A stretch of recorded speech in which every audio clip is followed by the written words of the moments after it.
दिल्ली में प्रदूषण की वजह से हालात बेहद गंभीर। कई इलाकों में AQI 600 के पार, ग्राफ 4 नियम लागू। बढ़ते प्रदूषण को लेकर पर्यावरण मंत्री गोपाल राय ने बुलाई बैठक। ग्राफ 4 को सख्ती से लागू करने पर होगी चर्चा।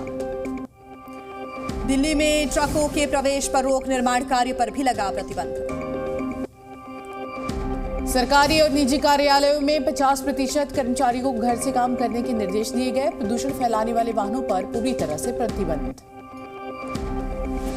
दिल्ली में 10 नवंबर तक स्कूल रहेंगे बंद। दिल्ली में वायु की खराब हो रही गुणवत्ता के चलते लिया गया फैसला।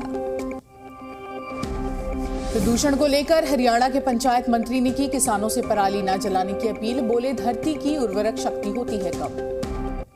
मुंबई में भी बदलते मौसम के साथ जहरीली हुई हवा। शहर में सुबह सुबह दिखी जहरीली धुंध की सफेद चादर।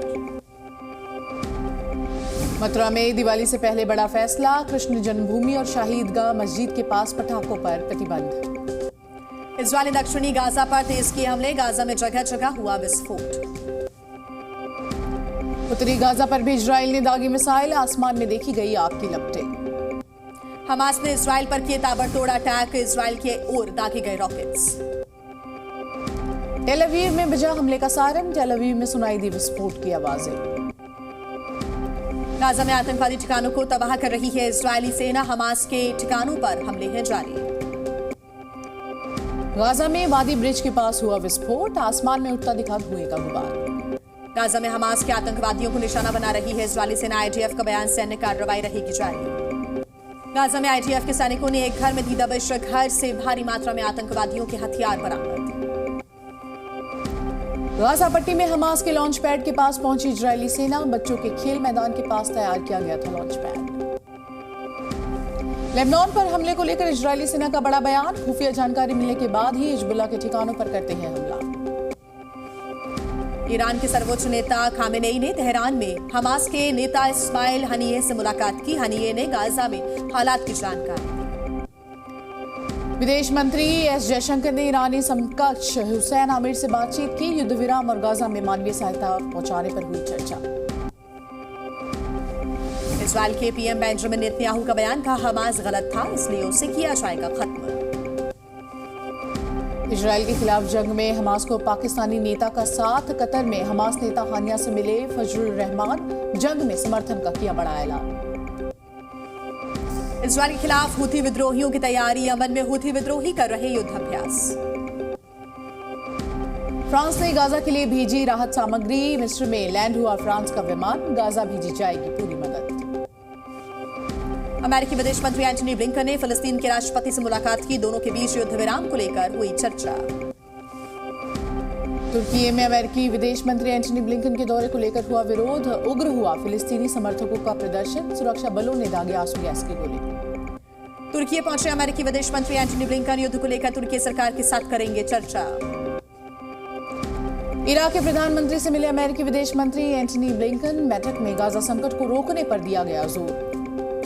तुर्की के राष्ट्रपति एर्दोआन ने कहा फिलिस्तीनियों को इजरायल की क्रूरता से बचना होगा। फिलिस्तीन को अकेला नहीं छोड़ा जा सकता। इजरायल के टेल अवीव के लिए एयर इंडिया की उड़ानें 30 नवंबर तक के लिए निलंबित। इजरायल हमास जंग की वजह से लिया गया फैसला।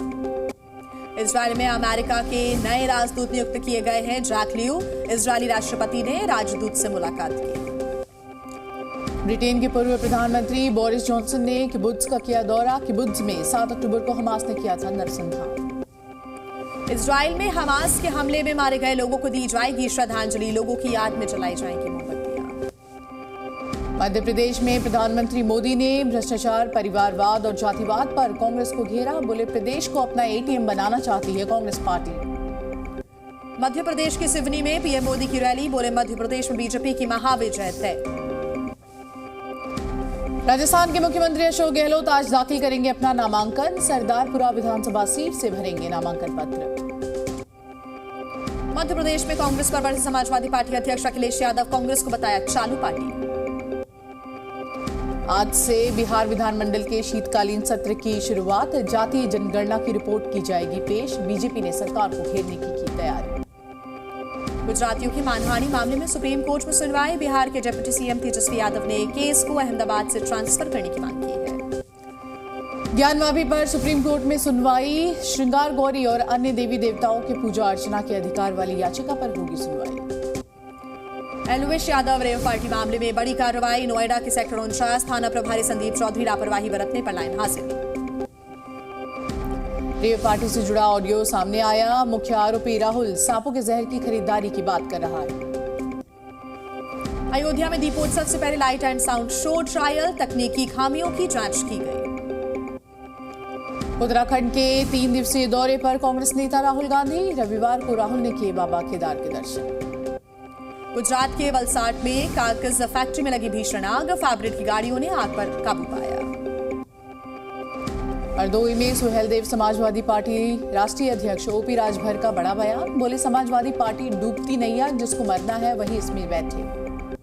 यूपी कांग्रेस प्रदेश अध्यक्ष अजय राय ने मोदी सरकार पर निशाना साधा। कहा, राशन बांटकर एहसान नहीं कर रही है सरकार, कांग्रेस पार्टी मुसलमानों की हितैषी।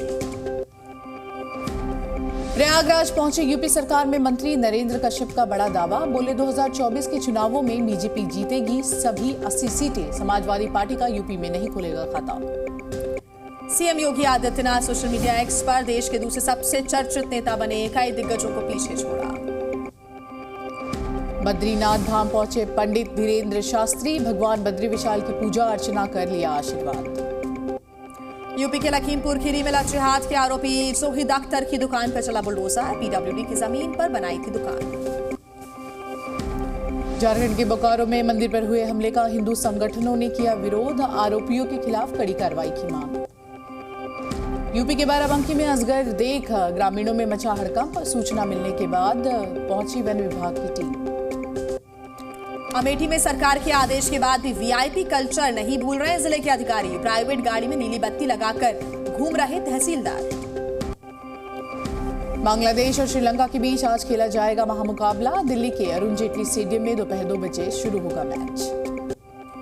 विश्व कप में भारत ने दक्षिण अफ्रीका को 243 रनों से हरा दिया। विराट कोहली बने man of the match. Ravindra Jadeja ने झटके 5 विकेट। भारतीय टीम ने पहले बल्लेबाजी करते हुए 5 विकेट के नुकसान पर बनाए थे 326 रन। साउथ अफ्रीका की टीम 83 रनों पर हुई ऑल आउट। भारतीय टीम के लिए विराट कोहली ने वनडे में जड़ा 49वां शतक, सचिन के रिकॉर्ड की बराबरी की। सचिन तेंदुलकर ने विराट को बधाई दी। श्रेयस अय्यर ने 87 बॉल्स पर खेली 77 रन की पारी। रोहित शर्मा ने भी बनाए 40 रन। पीएम मोदी ने टीम इंडिया को दी जीत की बधाई। विराट कोहली के लिए लिखा, जन्मदिन का शानदार तोहफा। गृह मंत्री अमित शाह, रक्षा मंत्री राजनाथ सिंह और जेपी नड्डा ने भी दी बधाई। सीएम योगी आदित्यनाथ ने लिखा, एक और विराट विजय। दक्षिण अफ्रीका पर भारत की धमाकेदार जीत पर खुशी से झूम उठे फैंस, जमकर की आतिशबाजी। टीम इंडिया की धमाकेदार जीत पर ईडन गार्डन्स स्टेडियम के बाहर फैंस ने मनाया जश्न। विराट कोहली और टीम इंडिया की तारीफ की। जी न्यूज़।